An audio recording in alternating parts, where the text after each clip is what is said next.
দীর্ঘ ৯ ঘন্টা ধরে ট্রেনে বসে আছি। আরও ২ ঘন্টা পরে পৌঁছাবে গন্তব্যে। কেন যে এত দূরে পড়তে রাজি হলাম?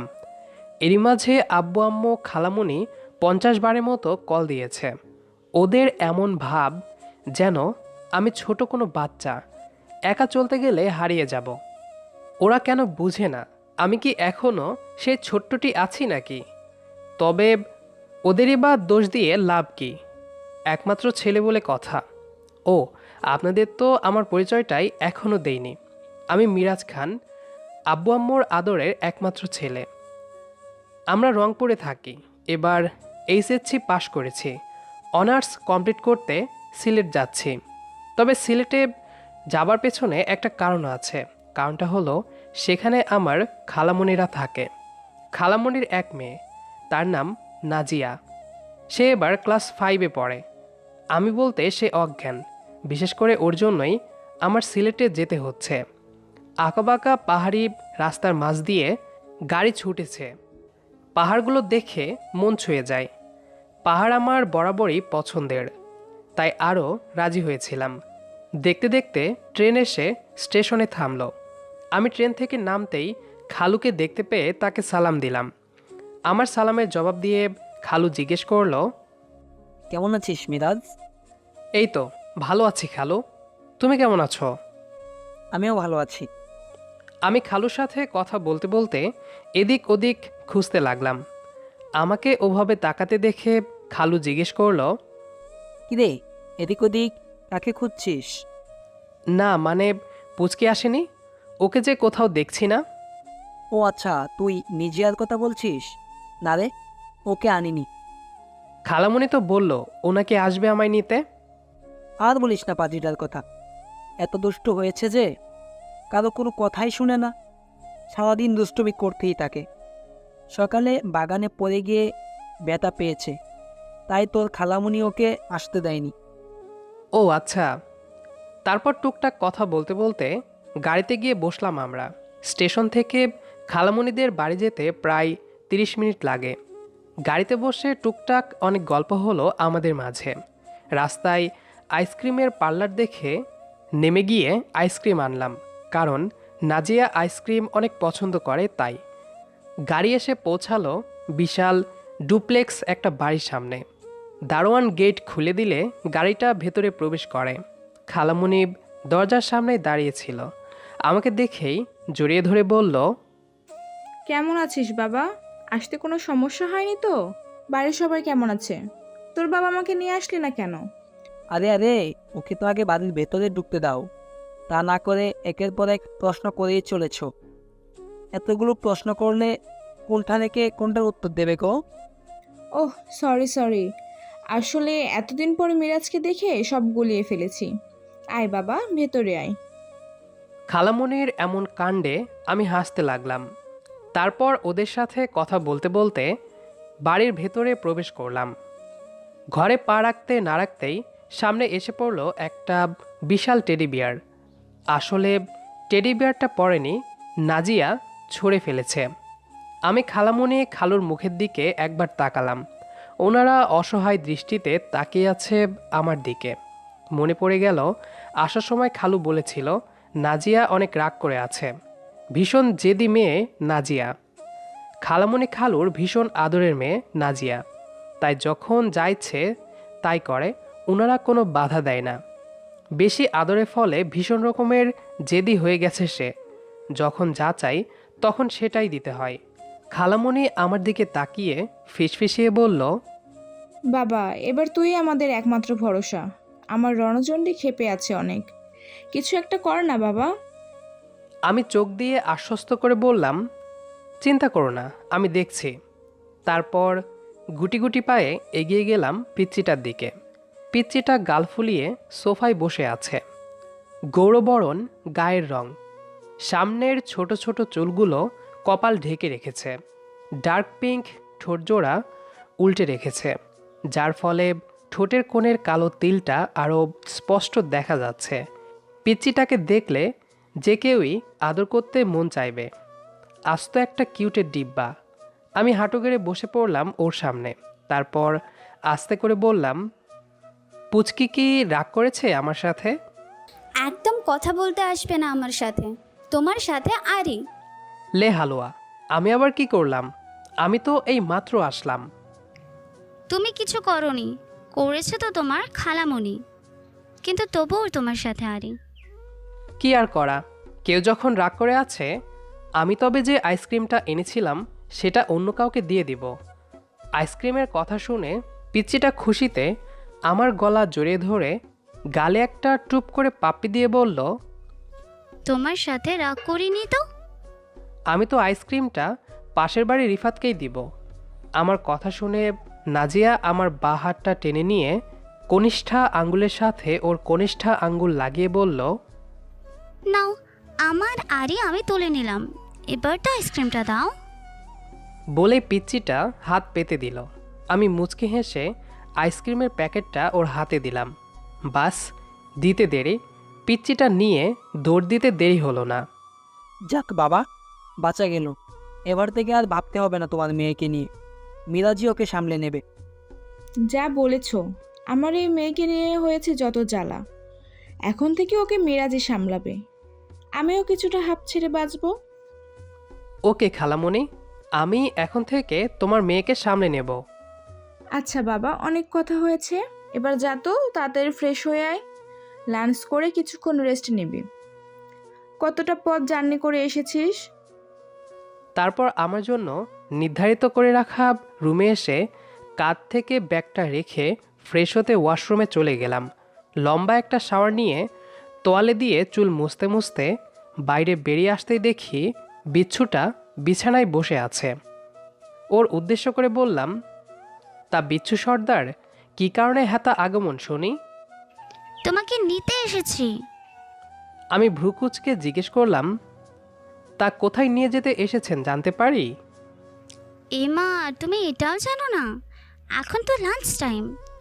আমার তোমার জন্য সে কখন থেকে টেবিলে বসে আছে, তাই তো তোমায় নিতে এসেছি। ব্যালকনিতে তোয়ালেটা শুকাতে দিয়ে বিচ্ছুটার সাথে নিচে গেলাম। সেখানে গিয়ে বাঁধল আরেক বিপত্তি।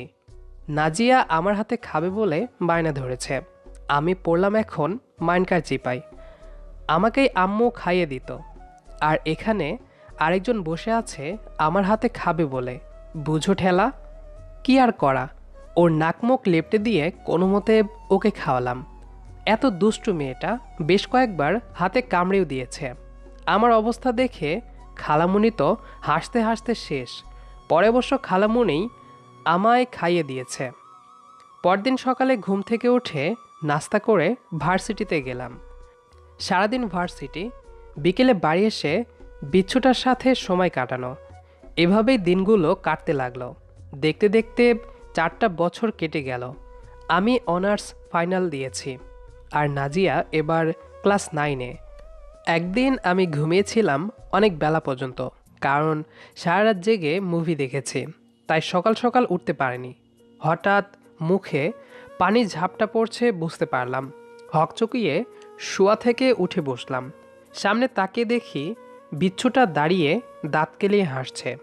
কিছুটা রাগান্বিত কণ্ঠে বলে উঠলাম, কি হলো এটা? সে কখন থেকে তোমায় ডাকছি, কিন্তু তুমি তো নাক ডেকে ঘুমোচ্ছ, তাই পানি দিলাম।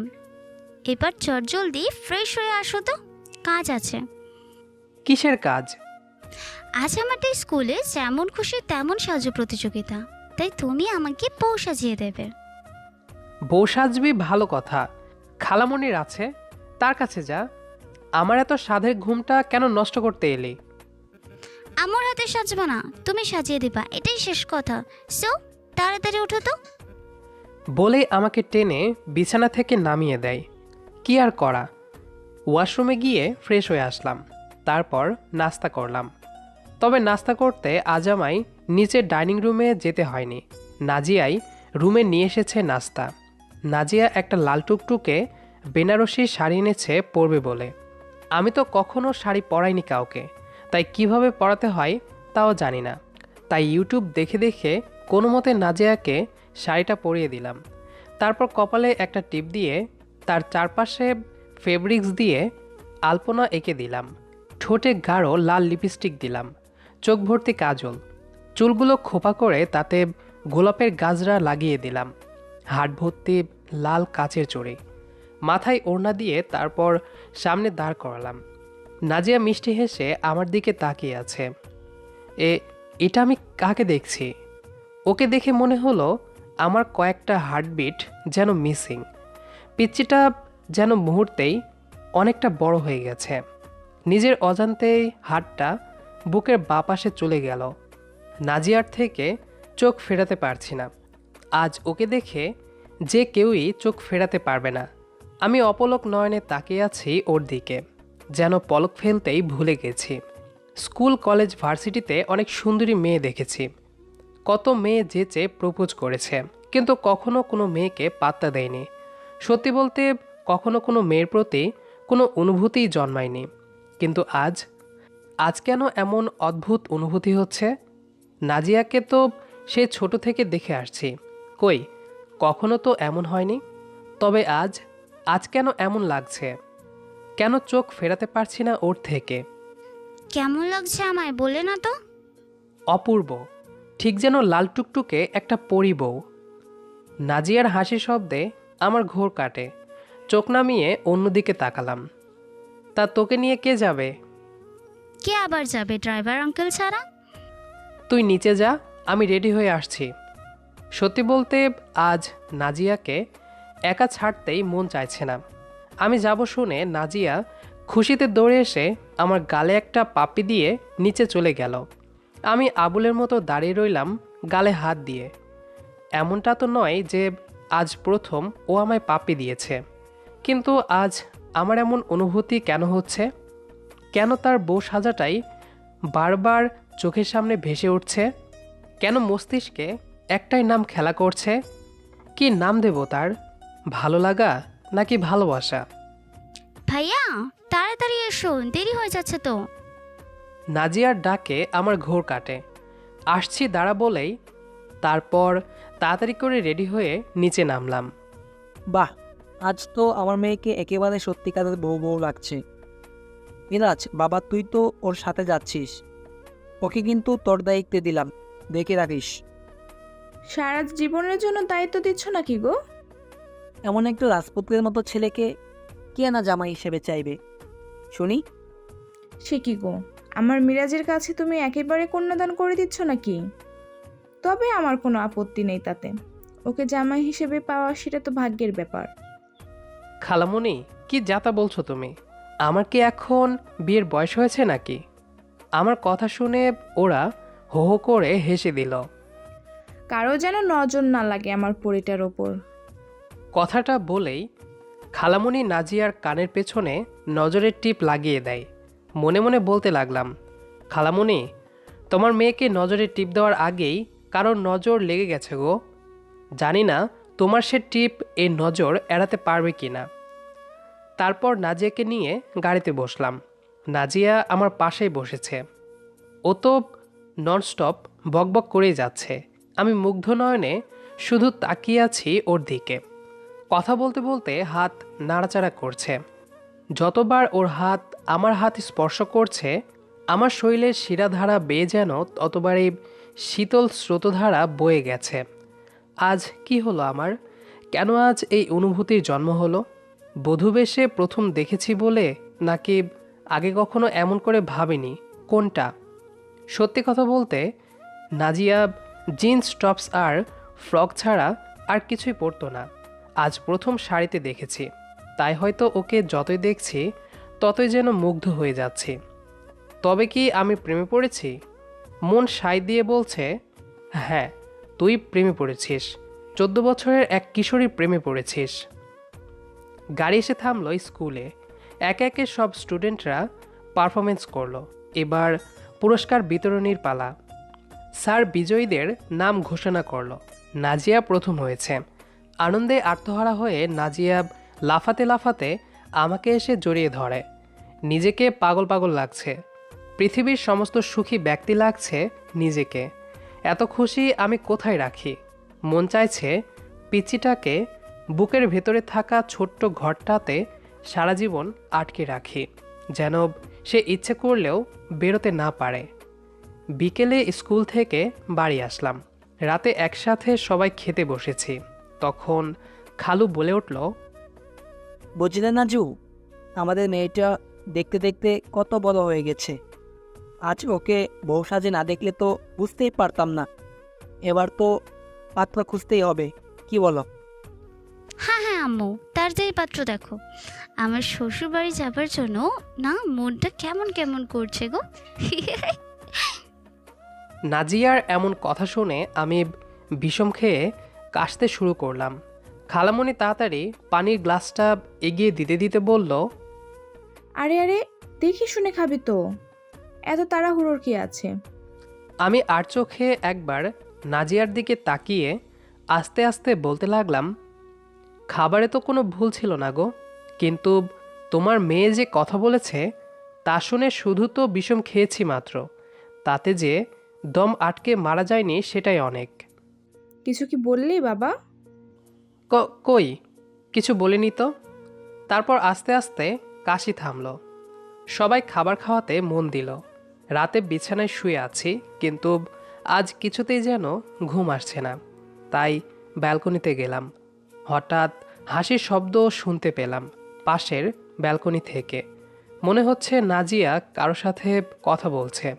তাই একটু আড়ালে দাঁড়ালাম। যদিও আড়ি পেতে কারো কথা শোনা ঠিক না, তবুও কেন জানি না শুনতে খুব ইচ্ছে হচ্ছে। জানো, আজ না আব্বু সরাসরি আমার বিয়ের কথা বলছিল, তাই সুযোগ বুঝে আমিও বলে দিলাম আমার মনের কথা। এত রাতে নাজিয়া কার সাথে কথা বলছে? ওর কি কোনো বয়ফ্রেন্ড আছে? না, এটা হতে পারে না। তাই আরেকটু কাছে গেলাম যাতে পরিষ্কার করে সব শোনা যায়। তবে আফসোস, কার সাথে কথা বলছে আর অপর পাশের ব্যক্তি কী বা বলছে সেটা শুনতে পেলাম না। কিন্তু নাজিয়ার শেষ কথাটা শুনে হৃদয়টা যেন কাচের মতো টুকরো টুকরো হয়ে গেল। তবে আর যাই করুক না কেন, আমার মতের বাইরে কখনো আমায় বিয়ে দেবে না, তুমি নিশ্চিন্ত থাকো। তার মানে নাজিয়া ওর বয়ফ্রেন্ডের সাথে কথা বলছে? কই, কখনো তো বলেনি। আর ভাবতে পারছি না। কোনো মতে বিছানায় এসে এলোমেলো হয়ে শুয়ে পড়লাম। কিছুতেই সামলাতে পারছি না নিজেকে। তাই রুম থেকে বেরিয়ে গুটি গুটি পায়ে নাজিয়ার রুমে গেলাম। আস্তে করে হাঁটু গেড়ে বসে পড়লাম ওর সামনে। ড্রিম লাইটের আবঝা আলোয় কি নিষ্পাপী না লাগছে পরিটাকে। আবার বাচ্চাদের মতো গুটিসুটি মেরে ঘুমিয়ে আছে। বিড়বিড় করে বলতে লাগলাম, কে বলবে এই নিষ্পাপ মেয়েটা কারো মন ভাঙার মতো সবচেয়ে বড় অপরাধটাই করেছে আজ। সবচেয়ে বেশি খারাপ লাগছে কেন জানো? আমার মনের শূন্যতা, না বলা অবক্ত কথাগুলো হয়তো আর কখনো বলা হবে না তোমায়। আমার ভালোবাসাটা একতরফায় থেকে যাবে। চোখের কোণে জমে থাকা জলটুকু মুছে উঠতে যাব, তখনই হাতে টান অনুভব করলাম। ঘাড় ঘুরিয়ে দেখি নাজিয়া আমার হাতটা জড়িয়ে ধরে শুয়ে আছে। আমি মৃদু হেসে আলতো করে হাতটা ছাড়িয়ে চলে এলাম। কি লাভ মায়া বাড়িয়ে? সে তো আমার কখনোই হবে না। দেখতে দেখতে আরও 4টা বছর পার হয়ে গেল। এরই মাঝে আমি মাস্টার্স কমপ্লিট করে খালামণিদের কোম্পানিতে জয়েন করি। 1 বছর হলো ফ্ল্যাট কিনেছি। আম্মু আব্বু এখন এখানেই থাকেন।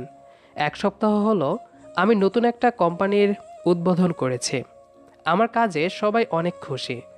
আগামীকাল ব্যবসার কাজে কলকাতা যাব, তাই খাওয়া দাওয়া শেষে ব্যাগ গোছাচ্ছিলাম। তখনই আগমন হলো আম্মুর। গোছানো কি শেষ বাবা? হ্যাঁ, কিছু কি বলবে? না মানে বাবা, বলছিলাম কি, বয়স তো আর কম হলো না, তোর বন্ধুরা সবাই বিয়ে করে কি সুন্দর সংসার করছে। তো কি হয়েছে? ওদের সংসার ওরা তো করবেই, তাতে তোমার কি সমস্যা?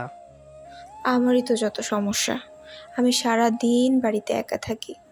একটা বৌমা ঘরে থাকলে দুজন মিলেমিশে থাকতে পারতাম আর কি। আম্মু, তোমাকে তো বলেছি আমি বিয়ে করব না, তবে কেন বারবার একই কথা বলো শুনি? অনেক রাত হয়েছে, এবার নিজের রুমে যাও। আমি এখন ঘুমাবো, আবার কাল সকাল সকাল উঠতে হবে। আম্মুকে আর কিছু বলতে না দিয়ে জোর করে রুমে পাঠিয়ে দিলাম। সরি আম্মু, আমায় ক্ষমা করে দিও। তোমার সব ইচ্ছে পূর্ণ করতে পারলেও এই একটা ইচ্ছে কখনো পূর্ণ করতে পারবো না, আর কারণটা কখনোই কাউকে বলতে পারবো না। বুক চিরে বেরিয়ে এলো একটা দীর্ঘশ্বাস। পরদিন সকালে ঘুম থেকে উঠেই বেরিয়ে পড়লাম ব্যবসার কাজে।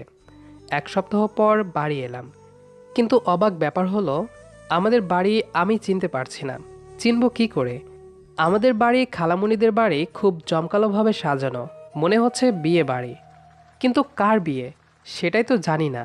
গাড়ি থেকে নামতেই দেখি খালামণি, তাই তাকে জিজ্ঞেস করলাম, খালামণি বাড়িতে কি হচ্ছে গো? এত সাজানো কেন? বিয়ে? কার বিয়ে? কার আবার? নাজিয়ার। আমার অনেক কাজ বাকি আছে, আমি যাই। নাজিয়ার বিয়ে কথাটা শুনেই আমি স্তব্ধ হয়ে সেখানেই দাঁড়িয়ে রইলাম। আমার পৃথিবীটা যেন থমকে আছে, নিঃশ্বাস নিতেও যেন ভুলে গেছি। বারবার কানের কাছে বাজছে, আজ নাজিয়ার বিয়ে। কি রে, এখানেই দাঁড়িয়ে থাকবি নাকি বাড়ি যাবি? হ্যাঁ চলো। নিজেকে কোনো মতে কন্ট্রোল করে বাড়িতে আসলাম। আত্মীয় স্বজনরা বাড়িতে গিজগিজ করছে, অনেকেই অনেক কথা বলছে আমায়, কিন্তু আমি কারো কথার কোনো জবাব না দিয়ে সোজা নিজের রুমে চলে আসলাম। 1 ঘন্টা পর লম্বা একটা শাওয়ার নিয়ে বাইরে বের হলাম। ওয়াশরুম থেকে বেরোতেই দেখি এক কাজিন হাতে একটা পাঞ্জাবি নিয়ে দাঁড়িয়ে আছে। আমাকে দেখে বলে উঠল, এটা পরে এসো, পরে তাড়াতাড়ি নিচে এসো, একটু পর গায়ে হলুদ শুরু হবে। কথাটা শুনে বুকের ভেতরটা ছ্যাদ করে উঠল। সত্যি সত্যি কি আমার পরিটা অন্য কারো হয়ে যাবে?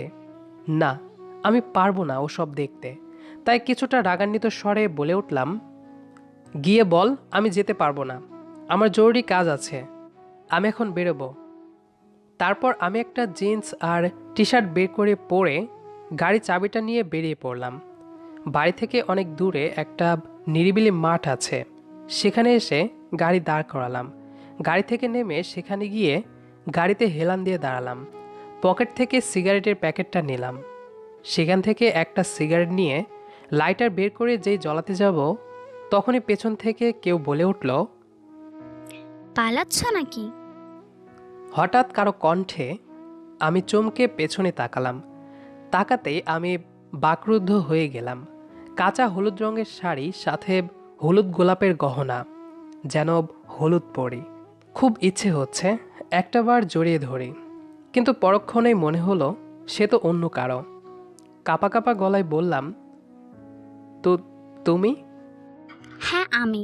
অন্য কাউকে আশা করছিলে বুঝি? উত্তরে আমি কিছু বললাম না। বললে না পালাচ্ছ কেন? পালাবো কেন? রাগে গজগজ করতে করতে ওর সামনে এসে দাঁড়িয়ে ওর কলার চেপে ধরে চিৎকার করে বললাম, তা নয় তো কি, তুমি সত্যি একটা কাপুরুষ। কলার থেকে ওর হাত ছাড়িয়ে ধমক দিয়ে বললাম, স্টপ নাজিয়া, আজ না তোমার গায়ে হলুদ, তুমি সেখানে না থেকে আমার পিছু নিয়েছো কেন? যদি বলি তোমার জন্য। মানে? এত ভালোবাসো অথচ আমায় একা একা ফেলে পালিয়ে এলে, এই তোমার ভালোবাসা? তার মানে? হ্যাঁ আমি সব জানি। আর কবে কখন তুমি আমার প্রেমে পড়েছো সেটাও জানি। দু হাতে ওর গাল দুটো ধরে বললাম, আমার চোখের দিকে তাকাও, তাকাও বলছি। তাকাতেই বললাম, এই পাগল, ভালোবাসার মানুষকে দূরে ঠেলে দিতে নেই, আঁকলে রাখতে হয়। কাল তোমার বিয়ে নাজিয়া, বাড়ি যাও, সবাই তোমার অপেক্ষায় আছে। হায় আল্লাহ, এ কোন বুদ্ধুর পাল্লায় পড়লাম আমি? আচ্ছা তুমি এত বোকা কেন? মানে? মানে আমার মাথা। বিয়েটা কার সাথে হচ্ছে সেটা কি জানো? না, আর জানতেও চাই না। নাজিয়া মোবাইলটা আমার সামনে তুলে ধরে। সেখানে যা দেখি তা দেখে আমি বোকার মতো হা হয়ে তাকিয়ে রইলাম। নিজের চোখকেও বিশ্বাস করতে পারছি না। আমি মুচকি হেসে ওর মুখটা বন্ধ করে নাক টেনে দিয়ে বললাম, এটাই সত্যি। বাসর ঘরের বিছানার সামনে কান ধরে দাঁড়িয়ে আছি, কারণ এটাই নাকি আমার শাস্তি। এইটা কোনো কথা? বাসর ঘরে রোম্যান্স না করে কেউ কি কান ধরে দাঁড়িয়ে থাকে? আপনারাই বলেন। ও পিচ্চি, ক্ষমা করে দাও না প্লিজ, আর কখনো ভুল হবে না তো। না, তোমাকে কখনোই ক্ষমা করা যাবে না। তুমি আমায় অনেক কাঁদিয়েছ। এই 4টা বছর আমায় অ্যাভয়েড করার শাস্তি এটা। কি কিছু বুঝতে পারছেন না তো? আসলে নাজিয়া আমায় তখন মোবাইলে ওর আর আমার বিয়ের কার্ড দেখায়। আমি তো বিশ্বাসই করতে পারিনি নাজিয়ার সাথে আমার বিয়ে, অথচ আমি জানি না। আসলে নাজিয়া জন্মের পরেই নাকি নানু আমাদের বিয়ে ঠিক করে গেছেন। তবে সে কথা আমি না জানলেও নাজিয়া সবটাই জানতো। আমি ওর পাশে বসে কিছুটা কপট রাগ দেখিয়ে বললাম, আমাকে তো একটুও ভালোবাসো না, তাই এমন করছো, তাই না? কে বললো তোমায় ভালোবাসি না?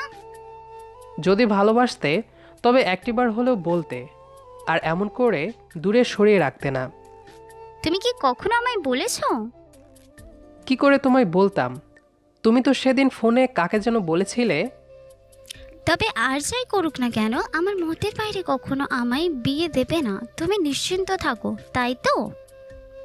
আরে বোকা, এই কথাটা তো আমি তোমায় ইচ্ছা করে শুনিয়ে বলেছিলাম। আমি তো তোমায় তখন দেখেছিলাম আড়ি পেতে দাঁড়িয়ে থাকতে। ওকে একটানে আমার বুকে এনে ফেললাম, আষ্টে পৃষ্ঠে জড়িয়ে ধরে বললাম, এই 4টা বছরে অনেক কষ্ট দিয়েছো আমায়, এবার তার শোধ নেবার পালা। কিভাবে? ওর কানের কাছে ফিসফিসে বললাম, আমাকে অনেক ভালোবাসা দিও। আমাদের আজকের গল্পটি আপনার কাছে কেমন লেগেছে সেটি অবশ্যই কমেন্ট করে জানাবেন। দেখা হবে আবার কোনো নতুন গল্প নিয়ে। সে পর্যন্ত আমাদের সাথেই থাকুন। আর পুরো গল্পটি শোনার জন্য অসংখ্য ধন্যবাদ।